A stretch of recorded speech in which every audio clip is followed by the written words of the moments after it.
पेरावं तसं उगवतं. सन्माननीय पवार साहेबांनी महाराष्ट्रामध्ये फोडाफोडीचं राजकारण आणलं.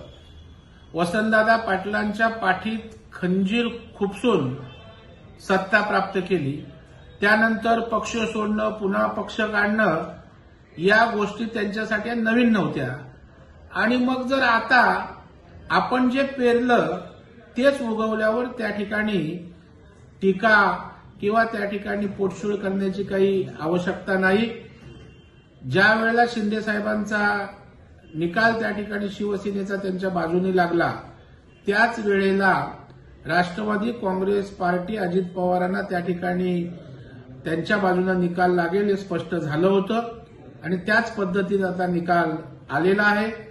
कारण लोकशाही संविधान ज्या पक्षाची मेजॉरिटी त्याच्या बाजूने त्या ठिकाणी उभी राहते. आणि म्हणून जास्त आमदार अजित पवारांकडे आहेत, जास्त खासदार अजित पवारांकडे आहेत, राज्यातले पदाधिकारी अजित पवारांकडे त्या पक्षाचे होते, कार्यकर्ते मोठ्या संख्येने होते आणि स्वाभाविकपणे त्या पक्षातला जनाधार अजितदादांच्या बाजूने असल्यामुळे अध्यक्ष नार्वेकरांनी अशा प्रकारचा निकाल दिलाय. त्याचं मी स्वागत करतो, अजित पवारांचं अभिनंदन करतो, त्यांना मनपूर्वक शुभेच्छा देतो.